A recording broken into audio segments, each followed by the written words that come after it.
हम सफ़र तुम ही हो। अविनाश सुबह समय पर उठा नहीं तो आकृति को चिंता हुई। उसने अविनाश को उठाते हुए उसके माथे पर हाथ रखा। माथा तप रहा था। संस्कृति घबरा उठी। अविनाश को तेज बुखार था। 2 दिन से वह खांस भी रहा था। संस्कृति ने कल इसी वजह से उसे ऑफिस जाने से मना कर दिया था, मगर आज तेज बुखार भी था। उसने जल्दी से अविनाश को दवा खिलाकर माथे पर ठंडे पानी की पट्टी रखी। संस्कृति और अविनाश की शादी को अभी ज़्यादा वक्त नहीं गुजरा था। 2 साल ही हुए थे। पिछले साल तक सास ससुर साथ में रहते थे, मगर कोरोना में संस्कृति की जिठानी की मौत हो गई तो सास ससुर बड़े बेटे के पास रहने चले गए। उसके बाद कोरोना का प्रकोप बढ़ता गया। पिछले कुछ समय से टीवी चैनल्स पर दिल्ली के अस्पतालों में कोरोना से जूझने वालों की हालत देखकर वह वैसे भी परेशान थी। कहीं वेंटिलेटर नहीं तो कहीं ऑक्सीजन नहीं। मरीजों को अस्पतालों में बेड तक नहीं मिल रहा था। ऐसे में अब उनका क्या होगा, यह सोचकर ही वह कांप उठी। जल्दी से उसने माँ को फ़ोन लगाया। माँ, अविनाश को सुबह से बहुत तेज़ बुखार है। क्या करूँ बेटा, यह समय ही बुरा चल रहा है। राजू भी कोरोना पॉजिटिव है, वरना उसे भेज देती। हम खुद उसकी देखभाल में लगे हुए हैं। तू ऐसा कर, जल्दी से डॉक्टर को बुला और दवाएं शुरू कर। हाँ माँ, वह तो करना ही होगा। मेरी सास की भी तबीयत भी सही नहीं चल रही थी, वरना जेठ जी को ही बुला लेती। घबरा नहीं, धैर्य रख बेटी, ये काम ले, सब ठीक हो जाएगा। माँ ने समझाने का प्रयास किया। संस्कृति ने पति को कोरोना टेस्ट कराया। तब तक फैमिली डॉक्टर से पूछकर दवाई भी देती रही। इस बीच अविनाश की हालत ज़्यादा खराब होने लगी तो वह उसे लेकर अस्पताल भागी। 2 अस्पतालों से निराश लौटने पर तीसरे में मुश्किल से बेड का इंतजार हो सका। सास ससुर और जेठ भी दूसरे शहर में थे, सो मदद के लिए आ नहीं सके। वैसे भी दिल्ली में लॉकडाउन लगा हुआ था। रिश्तेदार चाह कर भी उसकी मदद करने नहीं आ सकते थे। आस पड़ोस वालों ने कोरोना के डर से दरवाजे बंद कर लिए। तब संस्कृति ने अपने दोस्तों को फ़ोन लगाया, पर सबने बहाने बना दिए। अकेली संस्कृति पति की सेवा में लगी हुई थी। अस्पताल में मरीजों की लंबी कतारों और मौत के तांडव के बीच किसी तरह संस्कृति खुद को बचाते हुए पति के लिए दौड़ भाग करने में लग गई। कभी दवा की पर्ची लेकर भागती तो कभी खाना लेकर, कभी डॉक्टर से गिड़गिड़ाती तो कभी थक हार कर बैठ जाती। उसे कोरोना वार्ड में जाने की इजाज़त नहीं थी। बाहर रिसेप्शन में बैठकर ही पति के ठीक होने की कामना करती रहती। उस पर पति की तबीयत अच्छी होने के बजाय बिगड़ती जा रही थी। उस दिन भी डॉक्टर ने पर्ची में कई दवाएं जोड़कर लिखी। वह दवाएं लेने गई, मगर जो सबसे ज़रूरी दवा थी वह नहीं मिली। अस्पताल में उसका स्टॉक खत्म हो चुका था। अब वह क्या करेगी? बदहवास सी वह अस्पताल के बेंच पर बैठ गई। बगल में ही परेशान सा एक युवक भी बैठा हुआ था। संस्कृति ने उसकी तरफ मुखातिब होकर पूछा, आप बता सकते हैं यह दवा मुझे कहाँ मिलेगी? मैं खुद यह दवा ढूंढ रहा हूँ, आसपास तो मिली नहीं। मेरे दोस्त ने बताया है कि नोएडा में उसकी शॉप है, उसने कुछ दवाएं स्टॉक करके रखी है तो वह मुझे दे देगा। अभी जाने की ही सोच रहा था। पर्ची लाइए, मैं अपने साथ आपके लिए भी दवा ले आता हूँ। बहुत मेहरबानी होगी। सुबह से इसके लिए परेशान हो रही थी। पसीना पोंछते हुए संस्कृति ने कृतज्ञ स्वर में कहा, मेहरबानी की कोई बात नहीं, इंसान ही इंसान के काम आता है। बस इतना शुक्र मनाइए कि दवा वहाँ मिल जाए। कहकर वह चला गया। करीब 2-3 घंटे बाद लौटा तो उसके चेहरे पर परेशानी की लकीरों के बावजूद खुशी थी। यह लीजिए, बड़ी मुश्किल से मिली, मगर मिल गई, यही बहुत है। बहुत बहुत शुक्रिया। कितने की है? संस्कृति का चेहरा भी खिल उठा था। अरे नहीं, पैसे की ज़रूरत नहीं, आप पहले यह दवा खिलाइए मरीज को। उस दिन के बाद से दोनों में बातचीत होने लगी। वह अपने भाई की देखभाल में लगा था और संस्कृति पति के लिए दौड़ भाग कर रही थी। दोनों का दर्द एक सा ही था। संस्कृति जब भी व्यथित होती तो उसके कंधों पर सिर रखकर रो लेती। कोई चीज़ लानी होती तो प्रतीक लेकर आता, संस्कृति को घर छोड़कर आता। धीरे धीरे तकलीफ़ के इन दिनों में दो अजनबी एक बंधन में बंधते जा रहे थे। उनके बीच एक अजीब सा आकर्षण भी था जो दोनों के इस बंधन को और मजबूत बना रहा था। एक दिन अविनाश का ऑक्सीजन लेवल काफ़ी घट गया। अस्पताल में ऑक्सीजन सिलेंडर नहीं था। तब प्रतीक ने यह जिम्मेदारी अपने ऊपर ले ली। पूरे दिन कड़ी धूप और गर्मी में लाइन में लगकर आखिर वह ऑक्सीजन सिलेंडर लेकर ही लौटा था। उस दिन संस्कृति ने पूछा, आप मेरे लिए इतना कुछ कर रहे हैं, इतना ख्याल रखते हैं, मगर क्यों? मैं तो आपकी कुछ भी नहीं लगती। फिर बताओ ना, ऐसा क्यों कर रहे हो? पहली बात, हर क्यों का जवाब नहीं होता, और दूसरी बात, हम दोनों हम सफ़र नहीं हैं। तो क्या हुआ, हम दर्द तो है ना। आपके दर्द को मैं बहुत अच्छे से महसूस कर सकता हूँ। आपकी तकलीफ़ देखकर मुझे दुख होता है। बस किसी भी तरह आपकी मदद करना चाहता हूँ। एक अनकहा सा मगर मजबूत साथ महसूस कर वह गमों के बीच भी मुस्कुरा उठी थी। धीरे धीरे अविनाश की तबीयत और भी बिगड़ गई और उसको वेंटिलेटर पर रखना पड़ा। अस्पताल में वेंटिलेटर्स की भी कमी थी। कई वेंटिलेटर्स खराब हो गए। बदहवास से संस्कृति ने प्रतीक को फ़ोन लगाया तो पता चला कि उसके भाई को भी कहीं और शिफ्ट करने की नौबत आ गई। आप चिंता न करो संस्कृति जी, मैं अपने भाई को जिस अस्पताल में लेकर जा रहा हूँ, आपके पति को भी वहीं लेकर चलता हूँ। वहाँ वेंटिलेटर की सुविधा है और डॉक्टर्स भी अच्छे हैं।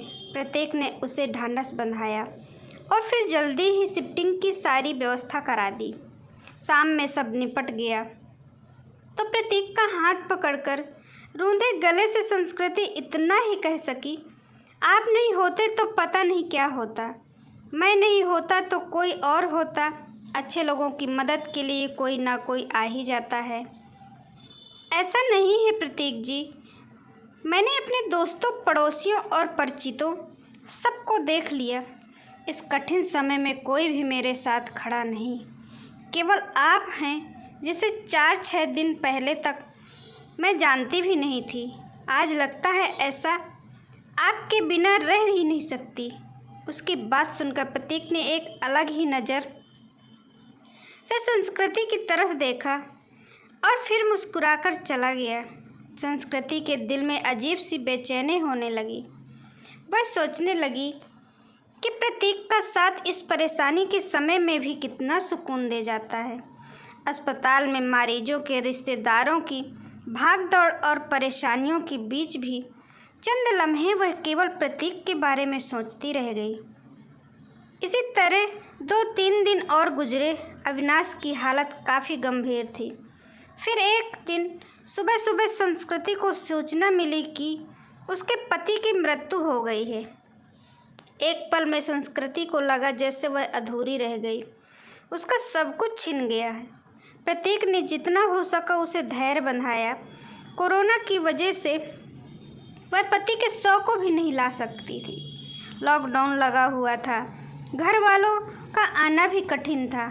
ऐसे में उसे समझ नहीं आ रहा था कि पति को अंतिम विदाई कैसे दें। इस वक्त भी प्रतीक ही उसके काम आया। मुश्किल की इस घड़ी में सबने पहले उसने संस्कृति को शांत कराया, फिर उसके पति को शमशान तक ले जाने का सही से इंतजाम कराया। संस्कृति के साथ वह शमशान तक गया, फिर संस्कृति को उसके घर छोड़ने आया। संस्कृति लगातार रो रही थी। उसके हाथ पैर कांप रहे थे। प्रतीक समझ रहा था कि उसकी तबीयत खराब है। वह अकेली है, सो अपने खाने पीने को लेकर लापरवाह रहेगी तो और तबीयत खराब होगी। तब प्रतीक ने हाथ पैर धोकर और कपड़े बदलकर उसकी रसोई में प्रवेश किया और सबसे पहले चाय बनाई। संस्कृति के साथ खुद भी बैठकर उसने चाय पी। फिर संस्कृति को नहाने भेजकर खुद दाल चावल बनाने लगा। संस्कृति को खाना खिलाकर उसके लिए सब्जी, फल, दूध आदि का इंतजाम कर और सांत्वना देकर वह वापस लौट गया। 2-3 दिनों बाद जब संस्कृति थोड़ी सामान्य हुई और पति की मौत के सदमे में उबरी तो उसे प्रतीक की याद आई। प्रतीक उसके लिए अपनों से बढ़कर बन चुका था, मगर उसे पता नहीं था कि वह कहाँ रहता है, क्या जॉब करता है। बस एक फ़ोन नंबर था। उसने फ़ोन मिलाया तो नंबर बंद आ रहा था। संस्कृति घबरा उठी। वह प्रतीक से संपर्क करना चाहती थी, मगर ऐसा हो ना सका। 2-3 घंटे वह लगातार फ़ोन ट्राई करती रही, मगर फ़ोन बंद ही आ रहा था। अब उससे रहा नहीं गया। कुछ सोचकर वह उसी अस्पताल में पहुंची जहां उसके पति और प्रतीक का भाई एडमिट थे। वह रिसेप्शन एरिया में घूम घूम कर प्रतीक को खोजने लगी, क्योंकि अक्सर दोनों वहीं बैठे होते थे। फिर वह उसे खोजती हुई कैंटीन में भी गई। हर तरफ चक्कर लगा लिया, मगर प्रतीक कहीं भी नज़र नहीं आ रहा था। थक कर वह वापस रिसेप्शन में आकर बैठ गई और सोचने लगी अब क्या करे। तभी उसे वह नर्स नज़र आई जिसे संस्कृति की जान पहचान हो गई थी। संस्कृति के पति की देखभाल वही नर्स करती थी। संस्कृति उसे अक्सर अम्मा कहकर पुकारा करती। नर्स ने प्रतीक को भी उसके साथ कई बार देखा हुआ था। संस्कृति दौड़कर नर्स के पास गई। दुखी स्वर में नर्स से कहा, सॉरी बेबी, तुम्हारे पति को हम बचा नहीं पाए। जो लिखा था वह हो गया। पर यह बताओ अम्मा, आपको प्रतीक याद है जो अक्सर मेरे साथ होता था? उसके भाई का इलाज चल रहा था। हाँ बेबी, उसके भाई की भी तो मृत्यु हो गई। वह खुद भी एडमिट है, उसे भी कोरोना है। और जानती हो बेबी, वह तेरे पति वाले बेड पर ही है, बेड नंबर 125। सच अम्मा, आप इसे पहचानती हो ना? हाँ बेबी, पहचानती हूँ। तेरी बहुत हेल्प करता था, पर अब हम उसकी हेल्प करने वाला कोई नहीं, अकेला है। वह मैं हूँ ना अम्मा। अब उसके लिए किसी भी चीज़ की ज़रूरत पड़े तो मुझे बताना, मैं उससे अटेंडेंट के रूप में अपना नाम लिखवा देती हूँ। मगर संस्कृति, लोग क्या कहेंगे? लोगों का क्या है प्रतीक? जब मुझे ज़रूरत थी तो क्या लोग मेरी मदद के लिए आगे आए थे? नहीं ना, उस वक्त तुमने मेरा साथ दिया। अब मेरी बारी है। इसमें गलत क्या है? तुम थोड़े ठीक हो जाओ, फिर सोचेंगे कि क्या करना है। संस्कृति ने अपना फैसला सुना दिया। करीब 10 दिन संस्कृति ने जी भर कर प्रतीक का ख्याल रखा। हर तरह से उसकी सेहत पहले की तरह बनाने और खुश रखने का प्रयास करती रही। संस्कृति एक संयुक्त परिवार से संबंध रखती थी। ससुराल में धन संपत्ति की कमी नहीं थी। यह घर भी पति के बाद उसके नाम हो चुका था। पति ने उसके लिए काफ़ी संपत्ति और गहने भी छोड़े थे। बस एक हमसफ़र की कमी थी जिसे प्रतीक पूरा कर सकता था। उस दिन शाम में संस्कृति ने प्रतीक के हाथों को थाम कर कहा, जो बात मैंने अनजाने ही उस फॉर्म में लिखा, क्या हम उसे हकीकत रूप में नहीं दे सकते? क्या मैं तुम्हें अपने हमदर्द के साथ साथ एक हमसफ़र के रूप में भी स्वीकार हूँ? मुझे लगता है संस्कृति की अब यह बात कहना फजूल है। मतलब यह कि तुम ऑलरेडी मेरी हमदर्द और हमसफ़र बन चुकी हो। हम हमेशा साथ रहेंगे। तुमसे बढ़कर कोई और मेरा ख्याल नहीं रख सकता, कहकर प्रतीक ने संस्कृति को गले से लगा लिया। आशा करती हूँ दोस्तों आप सबको ये कहानी पसंद आई होगी। पसंद आई हो तो प्लीज़ लाइक शेयर कमेंट ज़रूर करिएगा और चैनल पर न्यू हो तो सब्सक्राइब करिएगा। धन्यवाद दोस्तों।